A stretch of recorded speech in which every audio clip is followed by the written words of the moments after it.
What's up, guys? Sports Talk with Tim Corso here, and clearly I am Tim Corso. So this is going to be a smaller and shorter podcast today. It's going to be only about two things, and two things only. Corey Kluber and Chris Sale, who were both considered one of the best pitchers in baseball last year. This year, Kluber is still considered one of the best, but Sale, not so much. So we're going to jump in first with Corey Kluber. He made his first rehab start a few days ago. Did solid. That's a good thing for Indians, especially since the Indians, they're in first place now. They just took back first place from the Twins, and you got to love it if you're them. You got to love it if you're them. You just took back first place. Corey Kluber's going to be back soon.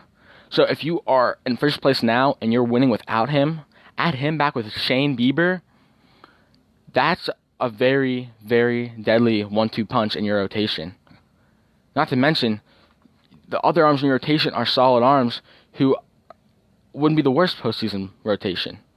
So now you got to think, if we can get first place, and whether we are 2, 3, or 1 seed, we're going to have a good shot at beating whoever we play, because our first 2 games are going to be Kluber and Bieber. And even if you only win one of those, whoever's your number 1 guy is going to pitch again. And if you don't win with him once, and the first time you pitch with him, he's going to win the second time around, because they're just that good to where they won't lose twice. So if you're an Indians fan, you got to be very excited, because if you're already in first place now, and you just took it back after being multiple games back for a while, and you just took back first place now without Corey Kluber, you guys are going to finish very strong down the stretch. And that is something to be very excited about if you're an Indians fan. Alright, so that's the first topic with Corey Kluber, who is going to be very good, I think, down the stretch as this regular season ends.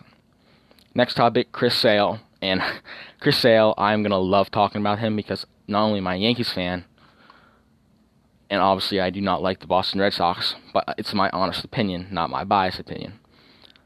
Chris Sale's been trash. He has been trash.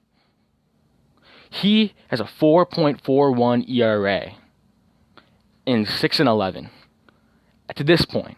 Now, earlier in the season, he was doing bad. He was getting roughed up. You're like, okay, might be a little jitters. He might be a little injured. Who knows? We don't know what it was. He'll settle down. He'll get back to that 3.0 ERA because he's that good. Nope. He has a 4.41 ERA in the middle of August. A month and a half left before the playoffs, which, by the way, the Red Sox probably won't even make, because they're so far, not only out of first place, but out of the wild card, too. So, you can kiss the playoffs goodbye, Boston, if you keep playing like you are, because you guys can't win games. So, Chris Sale is not doing good. That is concerning, considering, it was just the first month or so he was doing bad. But now, at this point, you can't rely on him to get a win if you need a win. Red Sox, here's some advice. There are free agent pitchers you could sign right now that are still available. For goodness sake, take Bartolo Colon. He's a free agent. Big Sexy could throw better than probably Chris Sale right now, because you know what? I don't think he could do worse than Chris Sale is. Considering last year he had a 2.11 ERA, and now he's more than doubled his ERA, and I don't see it getting any better. Yes, he had a couple good starts recently, but he's also had a couple really bad starts. So if you're Boston, you can't just say, okay, Chris Sale will figure it out. We'll work him out. At this point, you can't say that, because there's a month and a half left.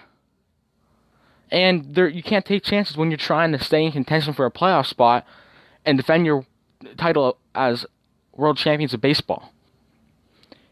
If they are serious about contending, they need to get another pitcher. Whether it's a guy from the minors, whether they need to move someone out of the bullpen, whether they need to sign someone. Jamie Moyer could come back at over 50 years old and pitch better than Chris Sale right now. I don't care what you say, because Chris Sale is just... there's no words to describe it. It's awful. Yes, I'm railing on Chris Sale right now, and rightfully so.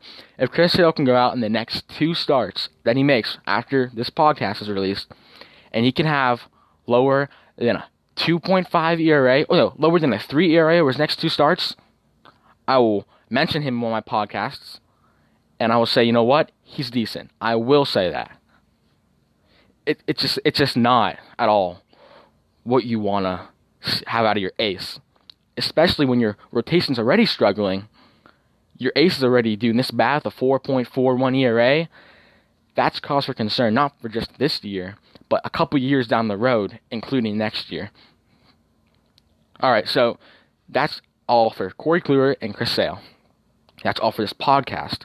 It was a little short today, but I'll be coming later to you with Bo Gray on his YouTube channel, and we're gonna be shooting a video. All right, hope you guys enjoyed this. Thank you.